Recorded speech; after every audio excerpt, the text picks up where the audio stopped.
handle the truth. Good evening. Welcome to You Can't Handle the Truth movies. Good evening, brat.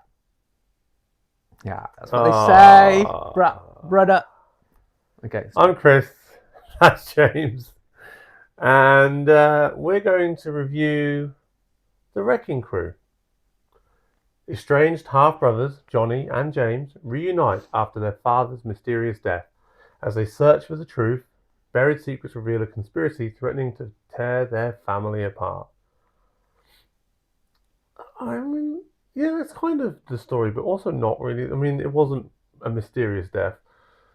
No, just kind of got ran over. It was a hit and run, and they were like, well, that was murder.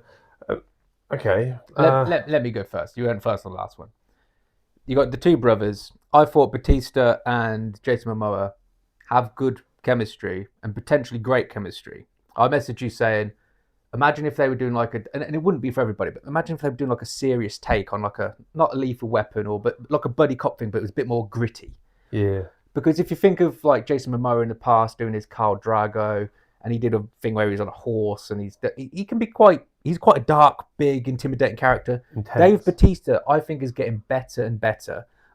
He's by no means like a class actor, but considering where he came from WE to his first few movies to just being Drax, and now I think some of his lines and delivery was pretty damn good. Yeah, no, I think he's really, really like improved lately. So in this, Unless you watched Afterburn. Jason Momoa's character was quite, I heard the word man-childy, and he was a bit over the top with it, in my opinion. And I think some of that detracted from Dave Bautista and the chemistry they had between them, because it was just too much of it. I thought he was a bit too slapstick, a bit too lackadaisical, didn't give a shit, and that's one of my only gripes. I also didn't like some of CGI. You're talking about the road bit. The road bit. I thought the CGI was just, it's bad. That bit was bad. Other than that, we had an action film. We had buddy cop, call it, kind of chemistry.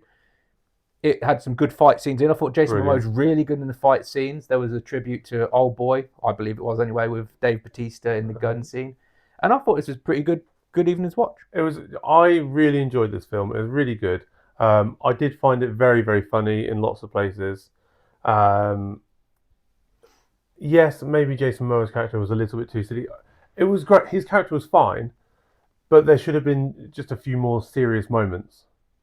Exactly. Do you know what I mean? That's what I'm saying. Like, he's fine to have that as his like character, but there needed to be a bit more like depth to his character. Some people will just flat out prefer the comedy side and the silliness of this film, whereas I prefer the gritty when they're being emotional side of it, because I thought they were quite good, surprisingly so at it. So that's why I wanted to see more of it, right? Because there's so much of the silliness nowadays.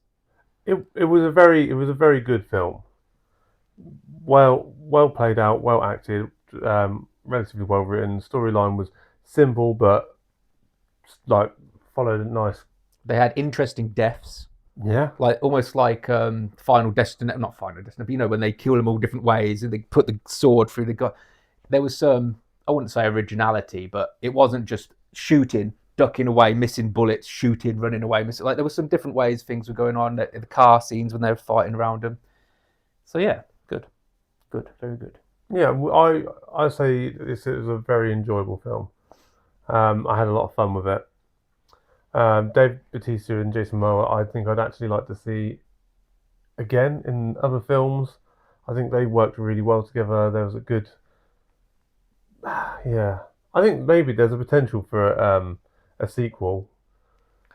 Yeah, it probably will get a sequel. If people watch it, will definitely get a sequel. And I think that will be a good thing. They can dive a bit better into Jason Momoa's character.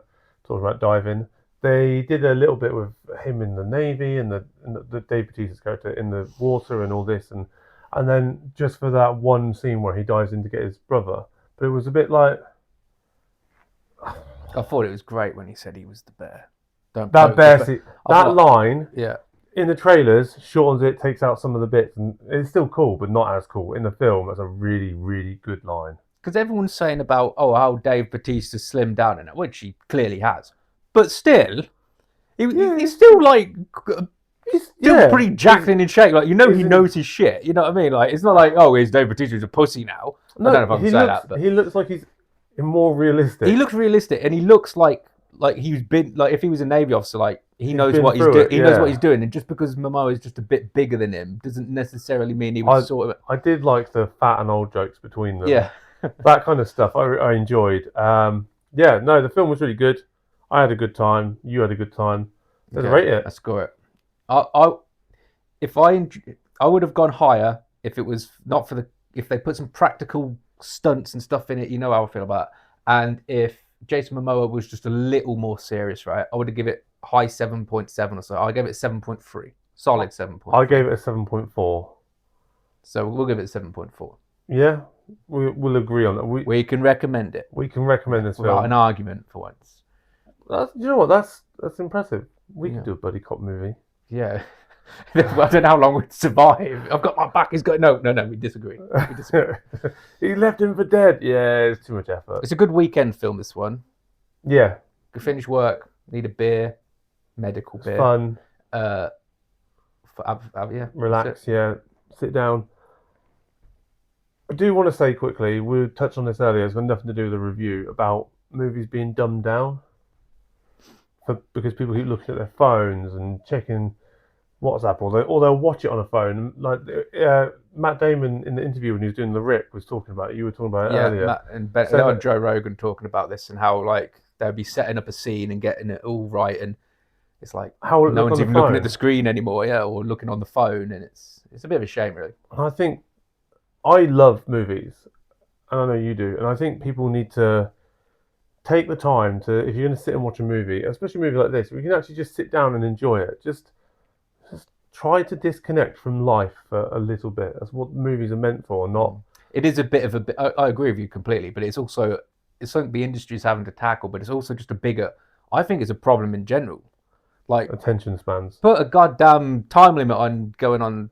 Like you're not even looking at anything half The the time. problem is, I've Now done we're this at getting the end of the video, and all of the people I'm talking about will have already missed it.